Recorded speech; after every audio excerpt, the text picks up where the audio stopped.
Headlines brought to you by Chitale बंधू।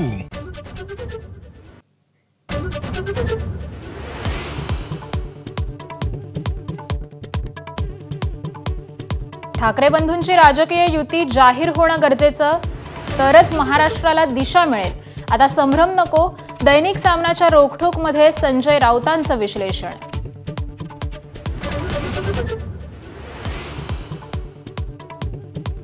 जयंत पाटील शरद पवारांच्या राष्ट्रवादीच्या प्रदेशाध्यक्ष पदावरून पायउतार झाल्याची माहिती। शशिकांत शिंदे होणार नवे प्रदेशाध्यक्ष, पण राजीनाम्याचं वृत्त खोडसाळपणाचं म्हणत जितेंद्र आव्हाडांनी फेटाळली चर्चा।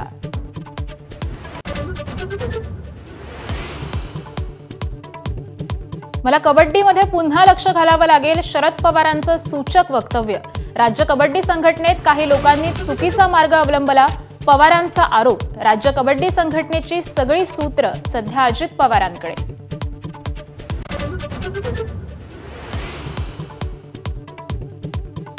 नियम मोडणाऱ्या बारामतीकरांना अजित पवारांचा सज्जड दम। नियम सर्वांसाठी सारखेच, नियम मोडल्यास टायरमध्ये घालून झोडायला सांगणार, अजित पवारांचा गंभीर इशारा।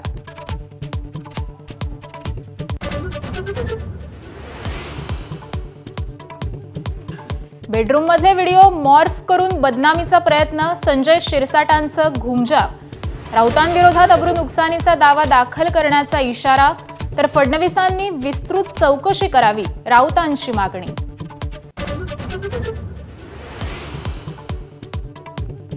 पुण्यात काल संध्याकाळी संगीत संन्यस्त खड्ग नाटकाचा प्रयोग वंचितच्या कार्यकर्त्यांनी बंद पाडला।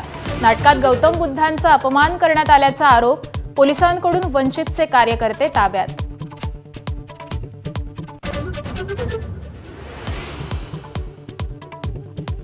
हिंदी आणि भोजपुरी बोलेन पण मराठी नाही असं म्हणणाऱ्या मुजोर रिक्षा चालकाला ठाकरेंच्या शिवसैनिकांनी दिला चोप। विरारमध्ये रिक्षा चालकाला मागावी लागली माफी।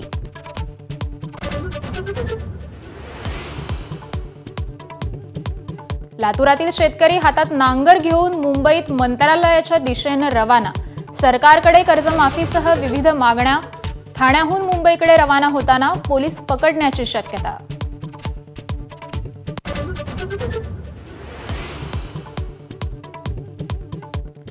नाशिकमध्ये पावसामुळे रस्त्यांची चाळण, खड्ड्यांमध्ये पाणी साचल्यानं अपघाताच्या घटना, तात्काळ उपाययोजना करण्याची स्थानिकांची मागणी।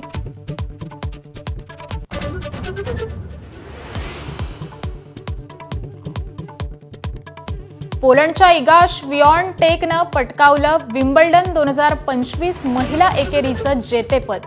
अमेरिकेच्या अमांडा अनिसोमावालाचा केला पराभव।